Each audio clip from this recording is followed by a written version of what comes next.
Massamba Véronique Ndione, je suis chargée de programme au niveau de la Caritas diocésaine de Thiès. Donc li ñu fi indi tey mooy projet bi ñu naan projet urgence Covid 19 Caritas Thiès def ko fii ci région de Thiès ak région de Diourbel ak région de Fatick xam ne dañ ko bindoon déroulé ko pour jàppale njaboot yi ci xeex xiif gi ak jàppale hôpitaux yi ak dispensaires yi nga xam ne ñooy faj nit ñi feebar ci Covid bi ak di participer aussi ci xeex lépp luy mbas mi ci région yooyu. Projet bi waa Allemagne ñoo ñu ci jàppale ci lu toll ci 118 millions de francs CFA mu amoon ñaari pàcc benn bi mu doon lépp lu nekk jàppale ménage yi ci vivre ak beneen bi jàppale hôpitaux yi ak dispensaires ni ñu ko waxee ci lépp luy matériel médical ñu indi woon ko tey te loolu moo ñu fi tax a nekk tey jii. matériel yi am na gant am na masque am na gel thermoflash ak ay poche de sang nga xam ne moom la laboratoire yi di utiliser pour def seen prise de sang yi. ménage yi touché na 2520 ménages mooy ñaari junni ak juróomi téeméer ak ñaari fukk ménage ci 3 régions yooyu ñu cité ñu joxoon leen lu mel ni ceeb dëwlin dugaloon ci xale yi aussi parce que suñu waxee xiif parfois xale yi ci li ñi ci gën a sonn ci la ñu bokk moo tax ñu defoon lu ñu naan farine enrichie mooy farine bi ñu dooleel def ci meew aussi pour xale yi pour jigéen ñu warul ñi ak pour jigéen ñuy nàmpal. ñan lañ ko jagleel. ñu ngi koy jagleel su dee ndimbal li jëm ci dund gi ménage yi ñu naan ménage vulnérable yi mooy ñi nga xam ne vraiment seen loxo jotul ginnaaw ñu war leen a jàppale. su dee matériel médical bi ñëpp ñi nga xam ne daal gis nañ ne ñu ngi xeex mbas mi muy hôpitaux yi ak écoles yi ak paroisse yi aussi parce que gis nañ dañuy dem feetu Pâques yi xëy na paroisse yi église yi nañu recevoir lu bëri ci nit ñu jàppale leen aussi ci ndimbal boobu. concerné Thiès région de Thiès département Thiès ak Tivaouane parce que Mbour bokkul ci Caritas Thiès mi ngi bokk ci Caritas Dakar su dee Diourbel mi ngi concerné région Diourbel bi yëpp ak benn commune Fara ci région de Fatick nga xam ne ñu ngi koy boole ci diocèse de Thiès. C'est Dr Davega, le directeur de l'hôpital Saint-Jean-de-Dieu. Ben, vous savez que dans le contexte actuel, si on reçoit du gel hydroalcoolique, des gants, des masques, vous savez bien à quoi ça sert. C'est pour renforcer les mesures barrières. Et c'est ce que nous avons fait ici depuis le 2 mars 2020. Dès que ça a été annoncé, nous avons ouvert notre magasin, notre pharmacie et on a distribué des gants. Et au personnel, gants et masques, hein, surtout masques et gel et un dispositif de lavage des mains. Vis-à-vis d'abord du personnel, pour la sécurité du personnel, de tous les malades et de tous les accompagnants. Et aussi également certaines institutions de la place, certaines cliniques privées. On a essayé donc d'appuyer. Tout ce qu'on avait, on a utilisé. Jusqu'au moment où on n'en avait plus rien. Tellement on a donné. Parce qu'on a compris qu'il y avait vraiment une urgence à protéger l'ensemble du personnel et l'ensemble de la population. Et nous avons mis aussi un dispositif interne de protection des patients, mais également de ceux qui venaient visiter. Nous avions interdit les visites. C'est vrai que c'est une mesure un tout petit peu délicate à prendre parce que les patients, les accompagnants ont besoin de voir leurs malades. Mais les visites tout venant, on avait dit non, en cette période, il vaut mieux rester chez soi. Ou alors si vous venez, vous respectez les mesures barrières. Et de façon régulière, sans nous fatiguer, et on a essayé de mettre ça en place. C'était très difficile parce que vous savez comment ça se passe. Il faut être là, il faut surveiller, être dans tous les coins, voir ceux qui n'ont pas de masque. D'ailleurs, jusqu'à présent, quand nous nous situons dans certaines zones où on est peut-être à l'étroit et où il y a plusieurs personnes, mais on est obligé de dire, mais portez vos masques. À l'entrée, est-ce que vous êtes lavé les mains? Souvent, les gens disent, mais pourquoi je viens de sortir? Mais oui, mais vous venez de sortir. Si vous voulez rentrer encore, mais vous devez vous relaver les mains. À l'intérieur, il faut un dispositif également de distanciation, etc., etc. Donc ça a été très, très difficile. D'abord, de sensibiliser, de convaincre à la fois le personnel, mais également et surtout les usagers.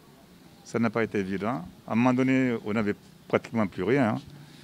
Donc il fallait acheter. On a commencé à acheter à prix fort. Par exemple, vous voyez, le thermoflash était passé de 10 000 jusqu'à 50 000 francs à un moment donné. Les masques, on n'en parle pas. Donc tout a monté, mais on a dit, mais il n'y a pas de sacrifice à faire, il faut acheter. À un moment donné, quand j'avais fait le point, rien qu'un masque FFP2 comme celui que je porte en ce moment, on avait une consommation de 36 millions, c'était ça, comptable matière. 36 millions, non budgétisés. Et j'ai dit, il faut le faire. Et c'était énorme, c'était hors budget, et on l'a fait. Et tout récemment aussi, quand on a commencé aussi à prendre en charge les cas graves, c'est pareil. Après, on a reçu quelque chose, on va le dire, on va y revenir parce qu'il faut remercier quand même l'accompagnement du ministère de la Santé, de la région médicale, parce que le médecin-chef régional qui représentait aussi le ministre était là. Mais en fait, on n'a pas reçu ce qu'on a demandé, mais il y a un appui, c'est tout. Mais nous, on a dit, aider ou pas aider, nous allons offrir notre contribution en tant qu'institution d'église, mais en tant aussi qu'acteur de la santé. Parce qu'on sait que l'heure est grave, c'était difficile, il faut participer. Évidemment, tout geste est bienvenu, même votre sourire est bienvenu, n'est-ce pas? Mais jusque-là, l'hôpital a accueilli combien de patients Covid? Il y a eu des cas, parce que quand on a commencé à hospitaliser, d'abord il y a eu des cas suspects qu'on isolait dans nos cabines. Nous avions mis toutes nos cabines à disposition. Et regardez le manque à gagner. Nos cabines devenaient gratuites à un moment donné. Et une fois à l'époque, quand on est confirmé, il fallait donc les envoyer vers les centres de référence, c'était la procédure. Et mettre le dispositif également de protection en place pour éviter à ce que les accompagnants ne viennent s'infecter. Également, protéger le personnel en tenue, équipement de protection individuelle et tout le reste. Et ensuite, maintenant, je vais à la police. Parce qu'il fallait aussi la sécurité derrière. Donc, tout ça, avec la grâce de Dieu, on a pu l'assurer. Et je crois qu'on a continué aussi à prendre en charge les autres malades non Covid. Et c'est ça qui était le plus important. Faire de telle sorte que les malades qui viennent chez nous ne s'infectent pas. Ceux qui viennent en consultation pour d'autres affections ne s'infectent pas et soient bien pris en charge. C'est ce qui a fait que lorsqu'on a commencé les travaux ici, nous avons déménagé de l'autre côté. Si vous voyez bien, c'est un peu loin, mais il fallait le faire. Et ça aussi, ça nous a aidé beaucoup parce que c'était isolé. Donc, les patients en consultation étaient pratiquement déjà isolés du reste de l'institution. Ça aussi, ça nous a un peu aidé. Donc, je crois que c'était une initiative qui était allouée. Encore une fois, c'est avec la grâce de Dieu. Donc, Vous en recevez jusque-là? Mais jusqu'à présent, nous avons dégagé 8 lits pour les cas graves et 8 à 10 cabines. Voilà. Combien de cas? Les cas, mais c'est autant de lits que de cas. Mais voilà. Et là, on a été confronté à un problème d'oxygène, parce que vous savez que ça consomme énormément d'oxygène. Et là, chaque jour, c'était 6 millions d'oxygène par jour. Et là, quand j'ai vu ça, j'ai dit c'est fini. 6 millions en termes d'argent? Oui. Bien sûr, en achat d'oxygène. Et quand j'ai vu ça, j'ai dit c'est fini. Là, maintenant, j'ai même alerté le président du conseil, je lui ai dit nous allons vers la dérive, là, parce que si on continue comme ça, c'est pas possible. Parce qu'aucun budget ne peut le supporter. Mais la grâce de Dieu a fait qu'on a quand même survécu. Nous avions pris des dispositions pour alléger cela, etc. Et jusque-là, on est debout avec la grâce de Dieu. Et on continue encore à jouer notre mission. Voilà, je crois que la force de cet hôpital, oui, c'est cette lumière qui est là. On ne comptait pas mieux, on a reçu. On a reçu des masques, on a reçu des gants, on a reçu des gels, ça il faut le dire. Mais aussi on a reçu des enveloppes dans le cadre du projet pour nous accompagner. La première enveloppe s'élevait à 18 millions, c'était l'année dernière. Mais tout récemment aussi, quand on a ouvert le centre, on a demandé un appui, on nous a appuyé, on a reçu une enveloppe tout récemment de 25 millions.